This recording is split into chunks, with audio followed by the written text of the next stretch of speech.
what is the scope of the session? So, investing in overseas properties is a very niche area of investment, and there is scope for Indian investors to invest overseas. So we will get to learn those aspects. So the reason I'm over here is I will be sharing my experiences with people who are thinking of investing in overseas properties. One very important disclaimer is that we are not brokers. The reason is that I have already taken possession of my property since 2 years. Then here's a quick view of the agenda. Introduction, the BISWIC section, the 5 pillars, remittance, then miscellaneous questions, and how it has been to own the property for 2 years. Now, should you invest overseas? Now, that is the very first question, the applicability. So I have 4 questions for you. Do you have the following in place? So you needn't answer in the meeting chat. You can just have the answer in your mind or a piece of paper. Everyone for himself or herself. Do you have adequate insurance in place, which includes life, mediclaim, accident, home? These are not the ones which are provided by the company. Your own life insurance, your own mediclaim, your own accident and home. So if you have all 4 of them, put true. If you don't have even one of them, put false. Do you have emergency funds? Up to 6 months of your expenses, minimum. If you have it, put true. If you don't have it, put false. Do you have a budget in place? You know how much you spend, how much you go for discretionary, how much goes for savings. Is that part sorted out? If you have it in place, true. Otherwise, false. And do you have active investments to meet a short and long-term goals? So you've listed them down and you're investing accordingly to meet all your goals. The short-term goal could be I want to buy a 2-wheeler after 1 year. Long-term will be I wish to retire at age 55. So all the short and long-term goals. If you don't have it in place, put false. If you have it in place, put true. The reason I'm taking you through all this is if you have even one false, my humble request is do not invest overseas. Invest overseas only when your finances are in order. So this is like a kind of a checklist. So be honest to yourself, make sure all this is in place, then go for it. You might be very eager to say buy a property overseas right now, but if it takes you 1 year to fix all this, please fix it first and then think of purchasing something overseas. Okay? Don't invest overseas because it sounds adventurous. You want to show off to your friends and colleagues, or you saw some photos that blew you off. I'll be showing you some very luxurious and lavish photos. So just because that looks good, that's not a good enough reason to invest overseas. But do invest overseas if you're seeking real estate as a diversification in your portfolio, or you cannot manage the ticket size of real estate in India.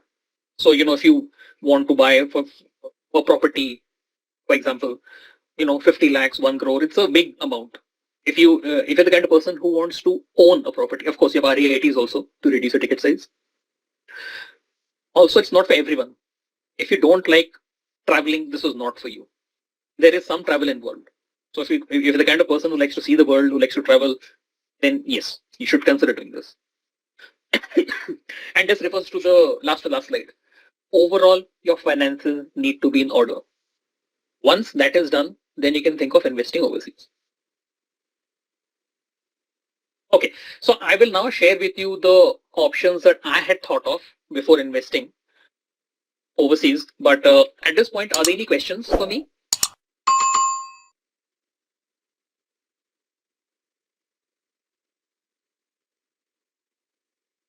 Okay, I guess not. Okay. So I kind of had an option of 5 locations or 5 countries. So first was Thailand. Second, UAE. Then third was Georgia. Fourth, Greece. And fifth, Portugal. So I had these few options. There are some parameters against which I weighed, and then I decided which country to go for. One is the cost of acquisition. So what I found was the cost of acquisition was the highest in Portugal. It was like almost 2.5 CR, bungalows and all that, extremely costly, way out of my budget. Then Dubai, Abu Dhabi is also reasonably costly, 80 lakhs to 1 CR. Georgia and Greece gave some good options. There you have properties ranging from 40, 50 lakhs up to 1 crore. Same is the case with Thailand. So that's how I eliminated two of the countries. Now, as I said, travel. It's not mandatory if you travel a lot, but I would like to travel to the country a few times. And from that perspective, I kind of liked Thailand more because the weather is more like India. And, the Thai people look, kind of Asians like Indians. So, I don't feel out of place, but that's a personal thing. Also, the culture and, climate is quite similar to India. Many people prefer Georgia or Greece because if you buy a property, if you hold it for 5 years, then you can apply for European citizenship. It doesn't mean you will get it. You have to give some tests. They give you some books on European history. You have to read it. You have to clear it. So if someone wants European citizenship, then you should go for Greece or Georgia. But I was not really interested in European citizenship. I'm pretty happy in India. So then for all those reasons, I chose Thailand and I bought a property over there. Okay, before I move ahead, any questions?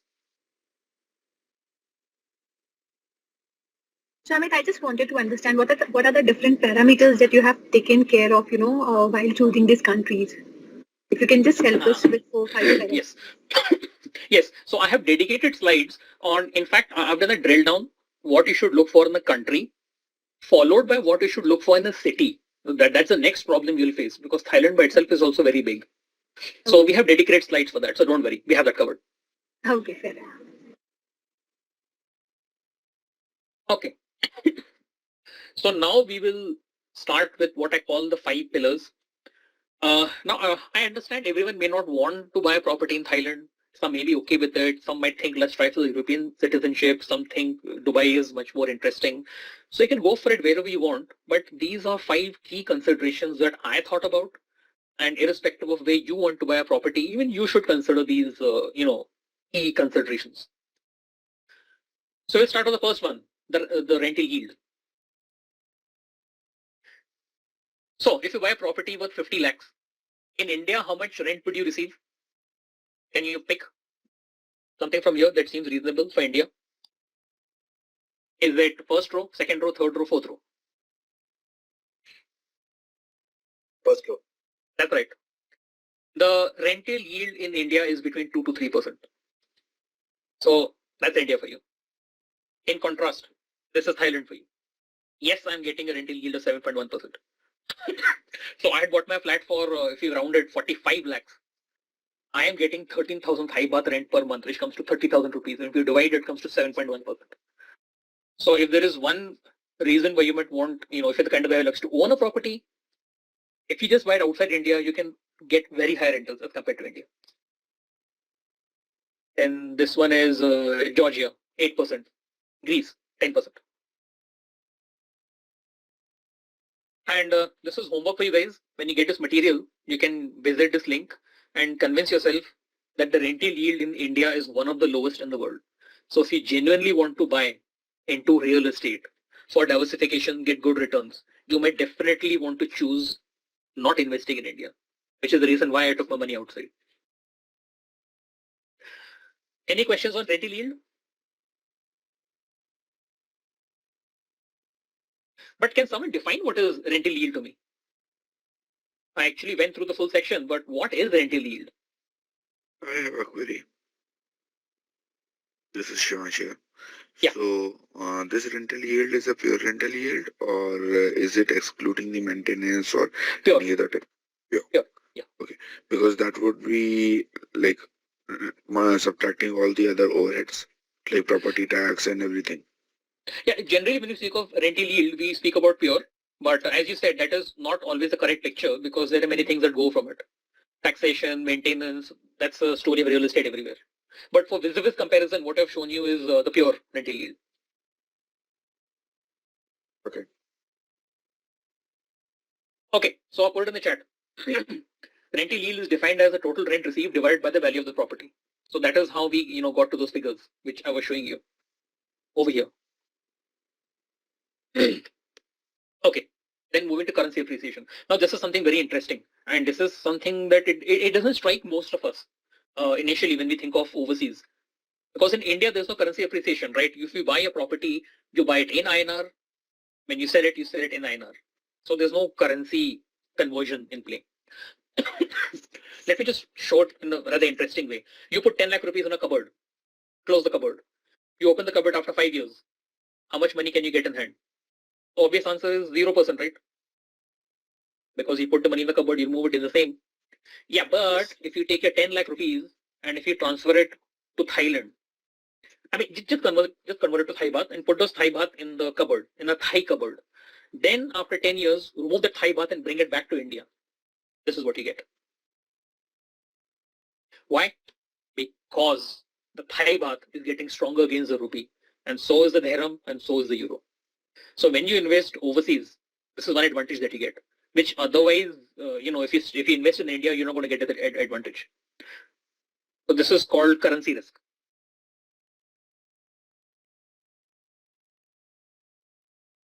Okay, any questions on that? No. Okay, cool. Now let's come to taxation. So what about the rent? So in India, it is added to income straight away, irrespective of your tax slab. Now overseas, first you are taxed at their local slab. Then after that, once you get the money to India, the remaining will be added to your income.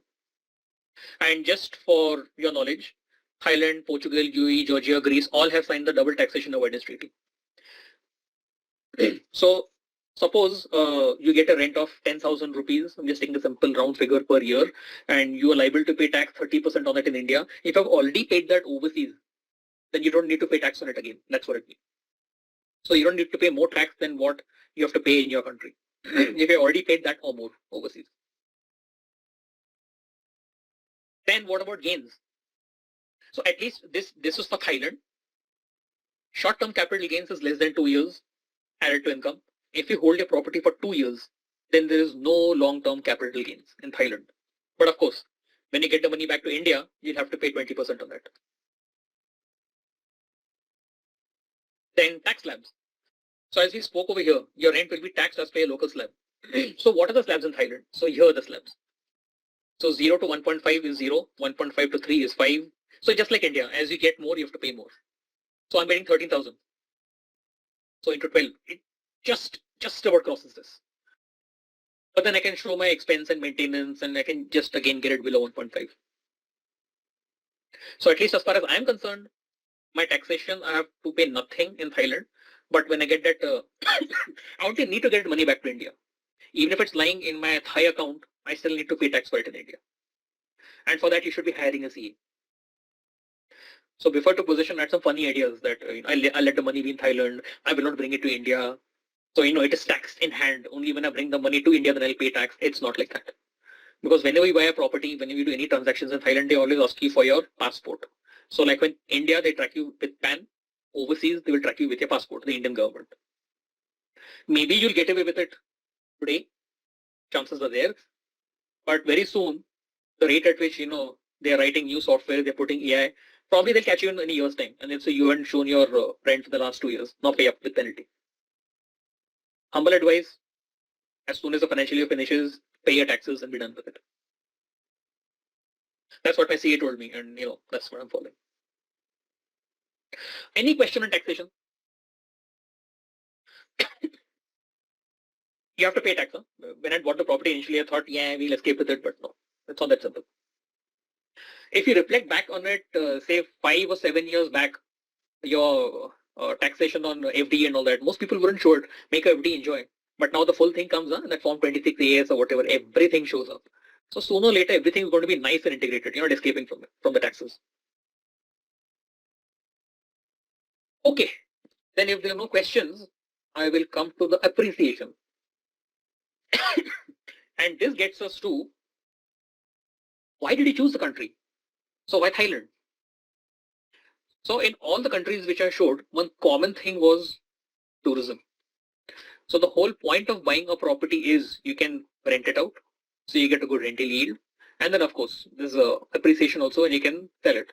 That happens if there is good tourism. Now there could be other reasons also, but I prefer to stick to tourism. So this is what I found to be very good. So as we all know, Thailand is a very good place for tourism. across Asia and in fact across the world also. Likewise, so you can say Thailand is the party capital of the East. The party capital of Europe is Georgia. The honeymoon capital of Europe is Greece. So these are the reasons why, you will get a good rental yield and appreciation in those countries. The backbone, tourism. Now, city of choice. I had option of Bangkok, Phuket, and Pattaya. These are the three biggest cities. Bangkok I could not afford. Bangkok is like Bombay. It is so costly. It is way out of my budget. So Bangkok is out. Then we have Phuket and Pattaya. In Phuket, it's not a freehold, it's a leasehold, which means that if you buy a property, you own it for 99 years, after which it goes back to the government. But Pattaya is a freehold. Once you buy it, it is yours. You can pass it on to next generation. No problem. Another interesting problem with Phuket is the terrain is very hilly. So you cannot construct on almost 70% of the land. So that is why it is very pricey as well. But all these factors were removed in Pattaya. So tourism is good in Thailand. It's nice. But is it good in Pattaya? So that's the next thing that I investigated. And these are the things that I found. So there are many reasons why Pattaya is one of the hot places. So typically people will come to Bangkok, then they'll go to Pattaya and or Phuket. And they developed it. There's a lot of medical tourism, there's golf tourism, and they have made many family attractions. So we have a good inflow of tourists throughout the year. Then also we have some infrastructure things coming up. So right now Bangkok, Pattaya, you have to travel only by road. Now they're coming up with high-speed train, not bullet train, high-speed train. That will reduce the commute time between these two cities. Then right now we already have an international airport in Pattaya, but it goes only to nearby countries like China and all that. So now they're planning to expand it to go through more airports in the world. Then last one is very interesting. It's been delayed a bit because of COVID and God knows what all, but the Pan-Asia Railway Network. So there's a cooperation between these Southeast Asian countries, and they plan to make this kind of a railway network. If that is done, then it's very easy to just hop over from one country to the next. But of course, the hub will be in Bangkok, not Pattaya. Then what I found is the Chinese, they love to buy property in Thailand. They're big time buyers. First of all, the yuan is very strong. So a guy who's like upper middle class, who's been working for a few years, he can just come and he can just pick up a property. In fact, I have seen stories where a bus comes, all these Chinese guys come out, and like how you do shopping, that bus takes them to 2-3 builders. So they will buy a property and they'll go back. Another reason why the Chinese do this is in China it is leasehold. So if I'm a Chinese citizen and if I buy a property in China, I have to give it back to the government after 99 years. So why don't I just take that money and invest in Thailand? At least it's mine to keep forever. Me and my future generations.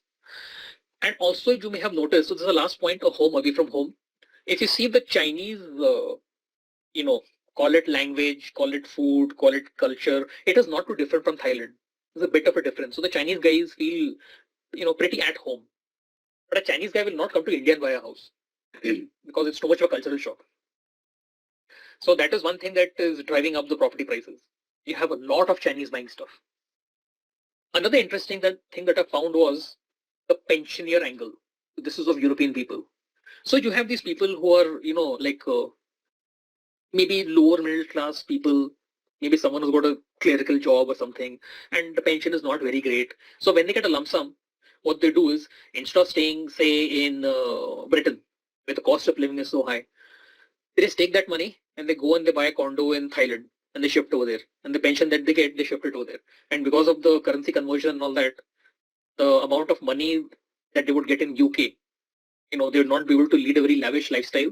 But in Thailand, they will have a much better lifestyle. So we have some people who kind of either buy a house or they just decide to stay in Thailand long term, 2 years, 5 years, and then when they want, they'll go back to UK, they'll come back to Thailand. This drives up the rentals.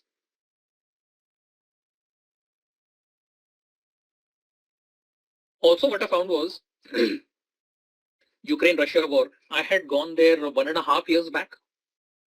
And in my own property, Monaco, I saw many people who look like Americans, Europeans, having very fair skin, but they were talking some funny language. I could not understand where they were from.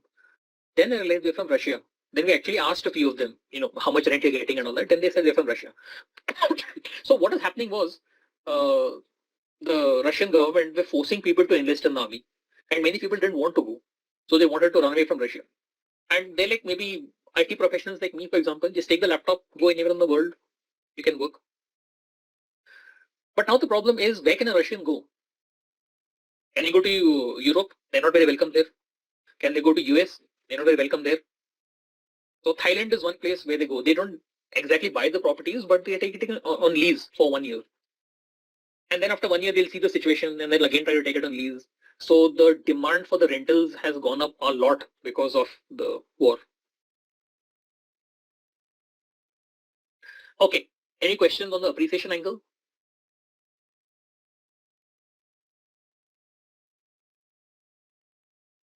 Okay. Then let's look at loan and financing. In Thailand, there's no concept of a loan. You cannot get a loan from a bank. Not there. If you want it, you'll have to marry a Thai girl or you'll have to get Thai citizenship. I'm sure most of us don't want to do either of those.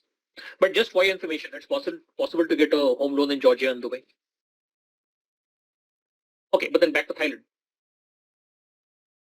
If you want to invest, actually this types of properties applies to both. There are two types of properties primarily, under construction or something that is ready to move into. If you take under construction property, you have a very relaxed payment schedule. We will be seeing that in detail in the next few slides. But usually you don't get any discounts. You tell the builder, I want 10% or 20% off. No, they won't give it to you. And you have to wait for your rent till the construction is complete. But if you take a ready possession property, the problem is you have to pay a lot of money upfront. And if it's a distress sale, that is the owner is desperate to sell it off, then you can actually get good discounts. And of course, your rent starts immediately. So a lot of it is driven by your needs as well. So if you have 50, 60 lakhs, you can go for ready possession. But if you don't have that kind of money, say you have only 10 lakhs now, and after 2 years, you can get another 20 lakhs ready, then you have to go for under construction property. Okay, now let's understand the payment schedule. In India, it's pretty brutal. 15% down payment. Then a builder will have, like once we complete the third floor, 10%. Once we complete the 18th floor, 10%. Once we complete the 25th floor, 10%. And within, so this 10% is what then makes you go for a loan. Because being middle class people, we really don't have so much of money, right? Let's say it's for 1 year, your property. So every 4-5 months, if you have to pay 10 lakhs, you can't come up with this kind of money. And that's why you need to go for a loan. Now let's contrast it to Thailand. So this is the one that I underwent. I paid a 15% down payment. Then for 30 months, you have to pay 0.5%. That's 2.5 years. And at the end of it, you have to pay 60%. So this gives you time to build your finances and keep the money at the end. Now keep in mind, this is not hard and fast. One builder could have 20% over here and 0.5, 0.5, 0.5 and could have 55 over here. So there's small variations. But if you take under construction property, you can have a very relaxed payment schedule and you can have time to build this corpus. So let's understand in more detail. So let's say you have a property worth 55 lakhs. If one person buys it, you have to pay 55. But if you take it in partnership, it's 27.5 per head. Now this partner can be your relative, can be a friend as well, can be an office colleague. So Nishan, for example, has bought it from, has taken a partnership with some other friend. They're not related in any way, but that's fine in Thailand. As long as two people come together, they sign the papers and all that, they can buy it together. So if you want to reduce the ticket size of investment, have one partner or have two partners. With one partner, per head cost 27.5. With two partners, per head cost 18.3 in total. Now, if two people buy the property, let's see how it pans out. 27.5 lakhs to be paid per head. You have to pay 4.1 lakhs initially. Then for 12 months, you pay roughly 13.7.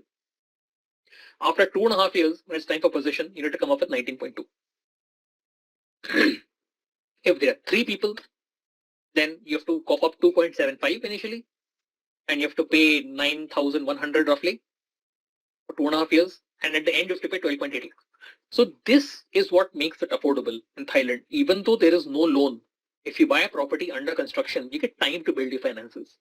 And this is exactly what Nishant and me have done. So Nishant and me both have one partner each. So this is the kind of outflow that we have undergone.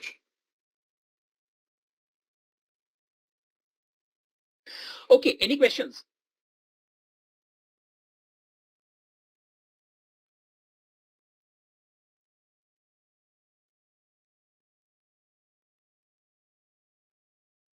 Okay, I can see there are no questions. Then what is the time? Okay, we can have a look at remittance and then we can take a 5-minute break. Okay.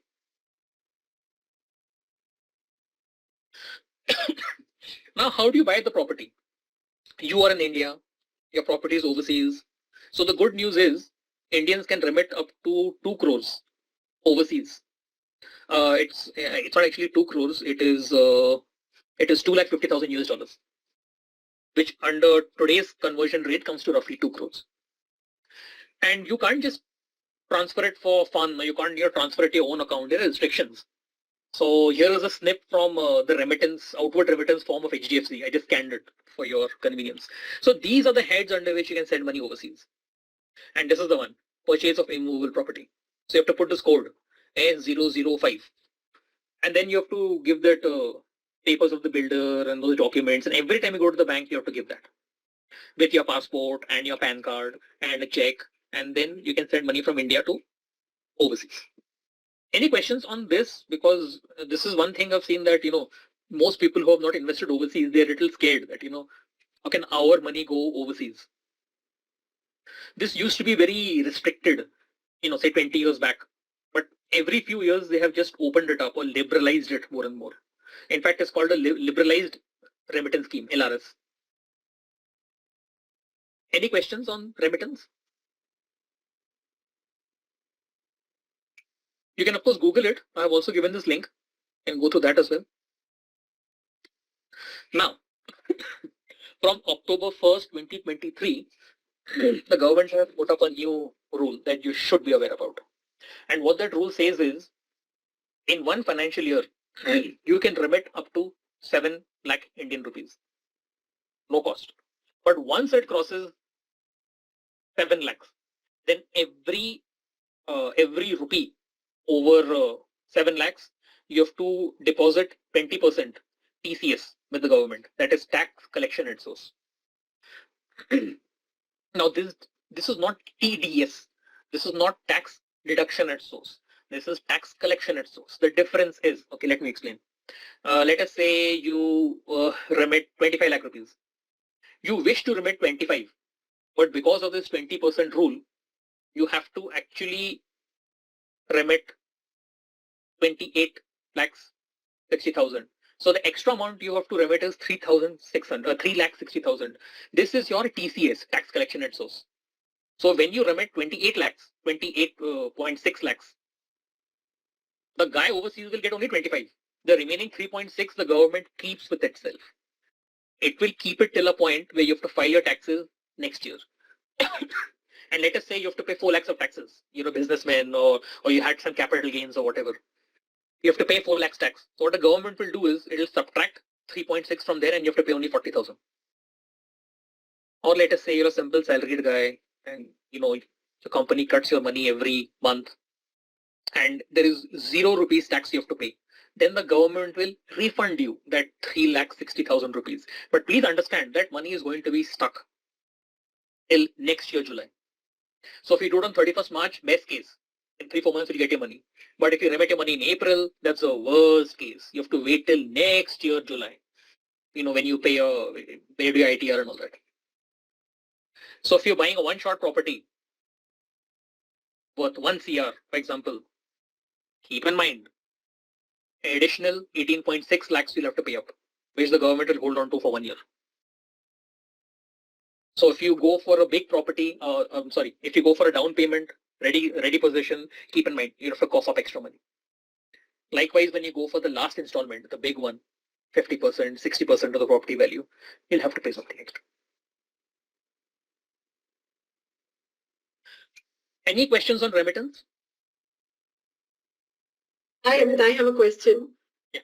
Hi, Stuti. I want to understand on the TCS bit. So under NRS, if I'm remitting the 250K USD, then how will the TCS be deposited? Where will it be deposited? Sorry, not. Okay. So let us say you want to send 1 rupee overseas. Okay. And let's say TCS comes to 15 paise, for example. So on the check, you have to write 1 rupee 15 paise. Getting me? Okay. So the money that will be debited from your account will be the remittance amount plus the TCS amount. But the receiver will get only 1 rupee. 15 paise goes to the government, which will later be refunded to you. And it's an automated process by the banks. Automated, it's not exactly automated. In fact, if anything got automated, you need to go there with a lot of paperwork, and then they will find out what is LRS. No, LRS I get LRS ka whatever documentation was required is done. Now that 15 paise, like the 1 rupee 15 paise example that you gave. Yeah. So I give the check for 1 rupee 15 paise, considering with the assumption that all the other documents are in place. 1 rupee reaches Thailand for the investment purpose. The 15 paise is automatically transferred to the TCS account of the government, is what you're trying to say? Yes. And the bank who's doing the remittance will be taking care of that. Yes. Well, that you'll get to see in your Form 26 AS and all that. That's not a problem. Your money is not going anywhere, but it'll be stuck for a few months. Yeah, that I'm aware. Which is applicable for any foreign investment and anything Yes. beyond 7 lakh is Anything, including a vacation. So now suppose you want to have a 50 lakh grand vacation, across 6 countries for 1 month, you're retiring. It's not going to cost you 50 grand. It's going to cost you, 50 lakhs. It'll cost you 50 lakhs plus 8.6. And 8.6 you'll get later. For any reason you remit, you're going to get it. Except for 1 or 2 heads, for medical reasons or something. Just for 1 or 2 things they have forgiven you. Else for everything this 20% TCS applies. perfect. Thanks so much. Thank you. Just trying to reduce your shock, because this rule had come into play when I had to pay my final 60%. And it came into play from October, and I had to remit the money, I think sometime in April or something. Had I just known 1 month before, I would have, sent it in 2 chunks and avoided it. But anyway, mera kata kuch to 50,000. I was a little upset. I thought that money is gone, what the hell and all that. But later the CA took care of it and I did get my money back. Okay, so then we will have a 5-minute break, and so far it has been mainly a one-way conversation. Now from this point on, you guys will be asking me lots of questions. How do you manage the property remotely, and what is the guarantee someone want to come on my property, and how many times I need to go there, things like that. Get some how I have owned the property for 2 years, how I have managed. So the Riviera Monaco is the place from where I bought my property. Then you'll have questions like, who takes care of the upkeep of the property? Say if I lose my keys, what happens? Or if, a lift breaks down, then what will happen?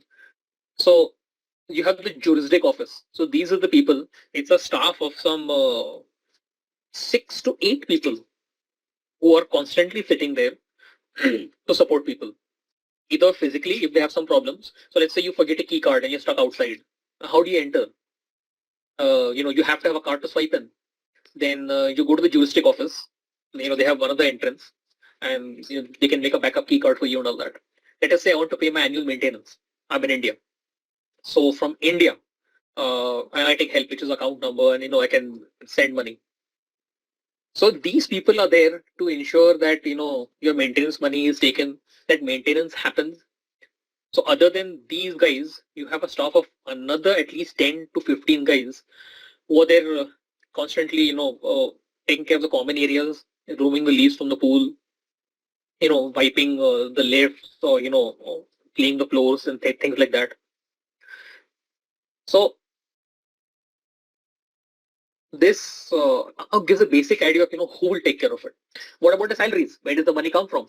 So you have to pay a certain amount. That depends on the size of your property. It also depends on the builder. So in my case, my yearly maintenance comes to around 14,000 Thai baht. And my monthly that I get is around 13. So roughly 1 month of rent goes into this maintenance business. And this ensures, the property, the building, the common areas, everything is taken care of. I mean, of course, they will not do anything inside your property, but this ensures everything else around it is functioning. Okay. Any questions around this? Maintenance of property and all that?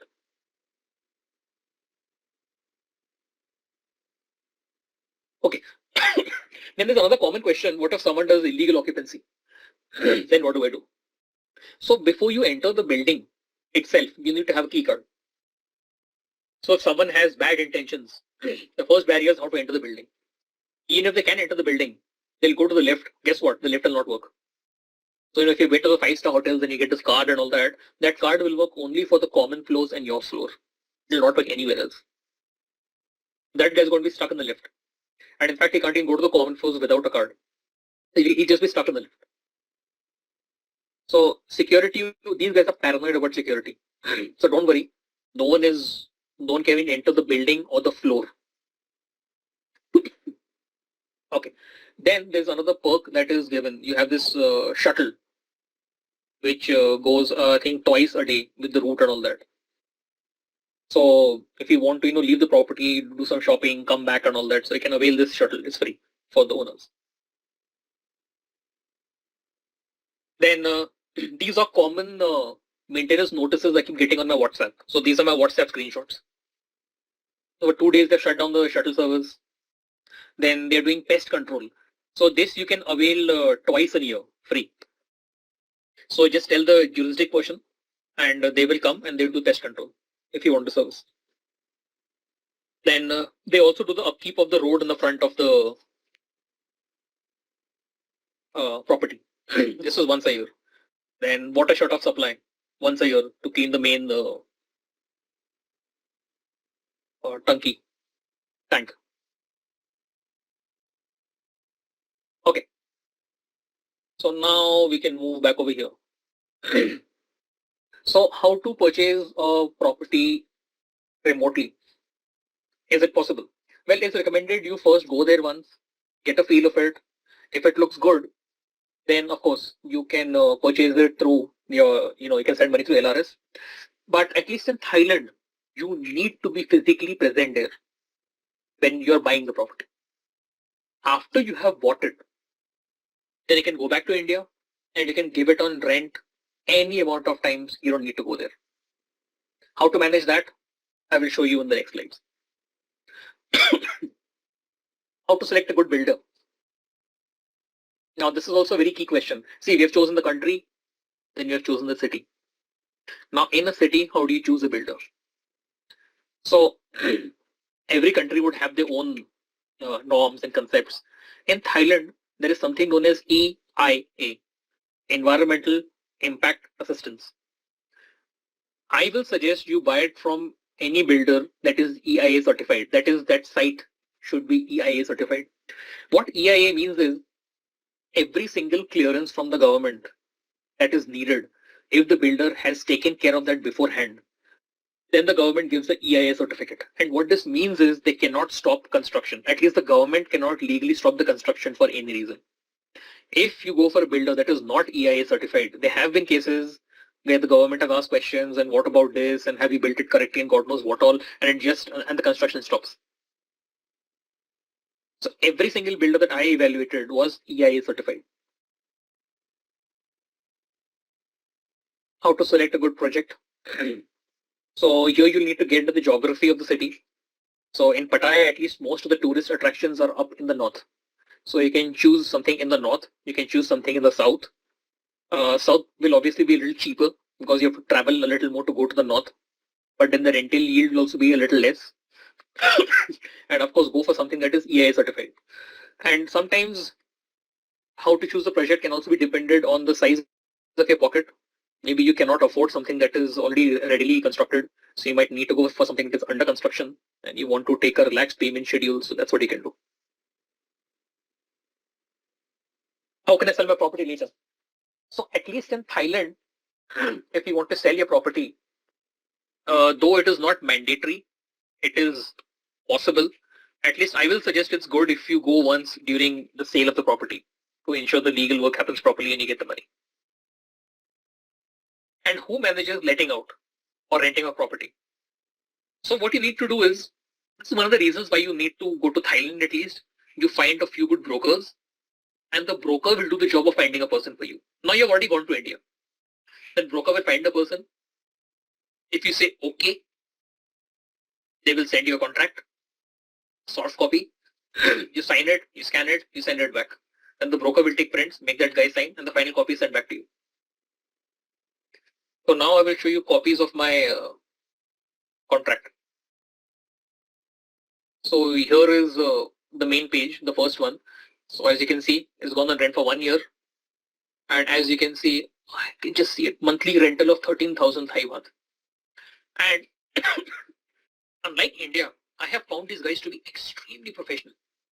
Because when I have given my house, father's house on rent so many times, I've never seen this concept of taking photos and making that as a formal annexure. So this is your annexure 1. Photos have been taken meticulously about everything, the keys which have been given, the knives, the cutlery, the bed sheets, the toiletries, everything. So if anything is damaged, you can catch the tenant very easily. Saying you have damaged this, you have to pay up for it. Then if you give it on rent for 1 year, what is the brokerage? The brokerage is 1 month of rent. If you give it on rent for 6 months, then it is half a month of rent. And most places, including my builder, doesn't want to give for less than 6 months. That is the least that is to be given. And I'm also happy with it because if it's like, short rentals, 1 week, 3 days, 4 days, it's a lot of overhead. And then it is the broker who will visit the premises, who will ensure if nothing is broken. And brokers don't want to go there once a week. So it's a headache for them also. And if people stay there for 3-4 days, there's a chance that they will treat the property roughly. But then if you have someone who's staying for 6 months, then comes the human angle. Then they start getting attached. They think of it like, I've stayed over here. It is like my home. They actually take good care of it, and they leave it in a good state. So I like the style of renting on a yearly basis or 6 monthly basis. Then what I got was a raw flat. So you're expected to buy pillows. You're supposed to buy this blanket. You're supposed to buy a few basic things, like a few cups, a heating plate, cutting board, this pan, knife, stuff for the toilet and all that. This again costs around 6,000 Thai baht, half a month of rent. But it's a one-time investment. Okay, can someone tell me what is WizWig? And this is something that's very common in IT at least. So I'm an IT guy by profession. I have 23 years of work experience. Can anyone tell me what is WizWig? It's what you see is what you get. Perfect. So at least in IT, when we design the UI, it's a WizWig. So what you see is what you get. Perfect. So I thought I'll give show some photos of my property.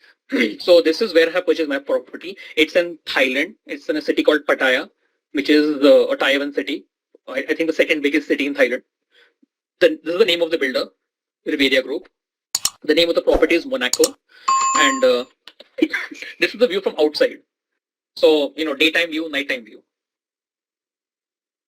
Then this is the view of the lobby. So this is the entrance. And as you look to the right, this is what you see. So this is like daytime view. This is kind of, getting towards the evening kind of a view. The lobby is pretty big. I can't express in square feet. I don't know, maybe 3, 4, 5,000 square feet. It's pretty big. No, they're common amenities. Okay, maybe around 10,000 square feet. You have the children's play area and billiards room and lots of stuff. And you also have many of these sit out areas. So, you can sit over here, you can talk. I've seen people who stay there for months and years together, like work from home kind of thing. Or work from Thailand, whatever. I see them with the laptops and they're working, they're taking calls and all that. So these are these common sit out areas on the ground floor. Then we have a very big swimming pool on the ground floor. One characteristic of this particular builder is he will make a massive pool on the ground floor, which is usually shallow, meant for the kids, and one deeper pool like on the 20 plus floor that is meant for the adults. So it's very long. So this is like just one kind of daytime, one nighttime view. Then this is the infinity pool, as they call it. This is on the 21st floor. Again, daytime view, nighttime view. Yes, real trees. Then I have bought a studio. So I could have bought a 1 BHK, 2 BHK, but the thing is I did not want to spend too much money. I had some restrictions. I didn't want to take a loan. I wanted this property to be self-financed. Yes, we have a detailed session on are loans possible, how to manage finances and all that. So I bought this property with someone and together we paid 43 lakhs. The total cost of property was 43 lakhs for this. It is fully furnished. So the idea is you give it on rent. Someone just comes with suitcases. So this was taken before I gave on rent. Now, of course, I've provided bed sheets, pillow covers, blankets and all that. So you get this washing machine, you get this oven, you get some storage space, you get your sink. So this is a place where you can do your cooking and all that.